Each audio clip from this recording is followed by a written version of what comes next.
Given the Genesis account, we would expect that men and women are designed in complementary ways that enable them to raise families and rule over Earth better than either one of them could do alone. The differences between men and women are good and are by design.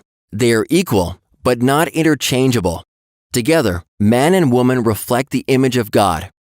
Given this biblical idea, next we'll discuss some of these differences, going from head to toe. First, there's vision. To begin with, women's pupils are actually 9% larger than men on average. Ever hear the saying that your mom has eyes in the back of her head? Well, it turns out that women have better peripheral vision. Women have better color perception, and men require a slightly longer wavelength of a color to experience the same shade as women. Men are also 17 times more likely to be colorblind than women. Men have greater sensitivity for fine detail and for rapidly moving objects. Scientists have learned that this results from hormonal differences between males and females during fetal development, with the male brain having higher concentrations of androgen receptors in their visual cortex, resulting in 25% more of these neurons than females. Women have much better high-frequency hearing. Scientists have also determined through brain imaging that women listen by using both sides of their brain, while men just use one. Women have a better sense of smell compared to men, with studies showing that women have 43% more cells and almost 50% more neurons in their olfactory centers than men.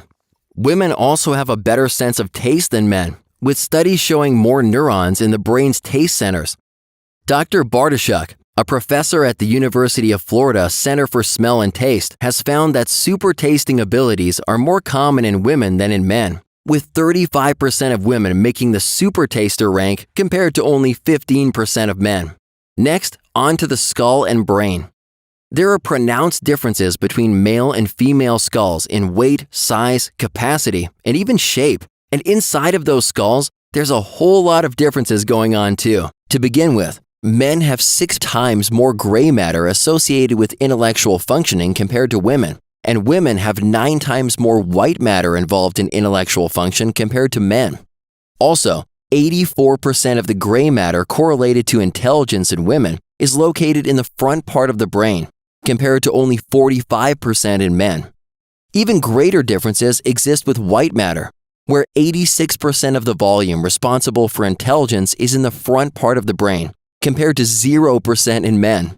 The gray matter driving male intellectual performance is distributed throughout more of the brain. A new scientific study of 118 babies revealed major differences in how male and female brains develop in the womb, even before conditioning from parents and culture come into play. This study revealed significant differences in 7 of 16 functional connection networks between males and females, and these begin just weeks into the baby's development. Another major study used advanced imaging techniques to trace and highlight the fiber pathways connecting the different regions of the brain. 949 brain scans revealed greater neural connectivity from front to back and within one hemisphere in males. This indicates that the male brain is designed to facilitate greater connectivity between perception and coordinated action. In females, the researchers found that the wiring was generally greater between the left and right hemispheres. This connectivity facilitates better communication between the analytical and intuitive compared to males. The lead scientist on the study noted, "These maps show us a stark difference and complementarity in the architecture of the human brain that helps provide a potential neural basis as to why men excel at certain tasks and women at others."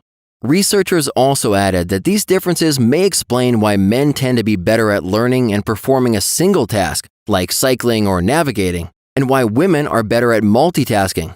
The same volunteers in the study performed a series of cognitive tests, which supported these conclusions. Women did well on tasks related to attention, word, and facial memory, whereas men did well on spatial processing and sensory motor speed. Could it be that these major wiring distinctions are by design? Something that our Creator set into our male and female blueprints to complement each other in life, work, and raising children? We certainly think so. Moving on, consider that our vocal cords are different too, and most women don't have a pronounced Adam's apple.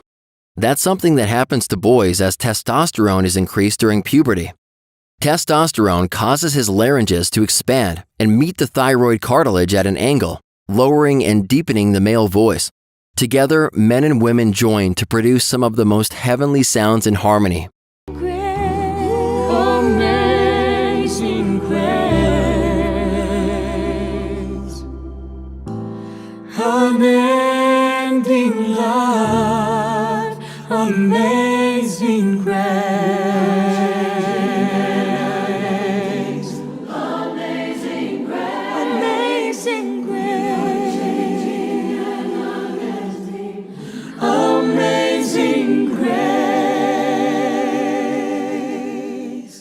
Women's faces even have twice the number of nerve cells as men, making them more sensitive to touch sensations and pain. Men and women also by design store fat in different places, contributing to the body differences that are so obvious in men and women. All these differences between men and women are real, and they're all present at birth before parenting or culture come into play.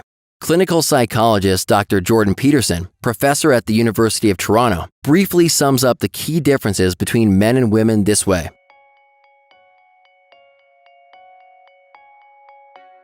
What are the main differences between men and women that can never be changed? Well, there's morphological differences, like physical differences that are part and parcel of our genetic heritage. Obviously, genitalia would be one of them, and secondary sex characteristics, upper body strength. So men, on average, are much stronger in their upper body. Women have a bit of an edge in stamina. They have a bit of an edge in verbal ability. Men seem to have a slight edge in spatial ability, although that's somewhat debatable, but it looks relatively solid. Women are more enthusiastic, men are more assertive, that's extroversion. Women are higher in withdrawal and volatility. Those are both aspects of trait neuroticism, which is the proclivity for negative emotion. So women experience more negative emotion than men. That kicks in at puberty. And the difference isn't massive, but it's large enough to produce about a threefold difference in the rates of depression and anxiety worldwide between men and women. Men are less agreeable, which is part of what accounts for the 10-to-1 ratio of men to women who are incarcerated, because that's the best personality predictor of criminal behavior. Women are more aesthetically oriented and men are more interested in ideas. That's on the openness side. Men are more interested in things on average, and women are more interested in people. And that's actually the largest psychological difference that we know of between men and women. And that's a major determinant of occupational choice. Okay. And so that's a good summary of the differences. Men and women have Genesis 1 blueprints, but we also live in a Genesis 3 world marred by the fall. The expressions of humanity that go against God's design, marital covenant, and laws are far and wide. Going against them wrecks relationships, families, and futures. Living with them brings life, safety, nurture, and legacy. What God has laid out is clear, but He leaves the choices up to us. Every one of us has sinned.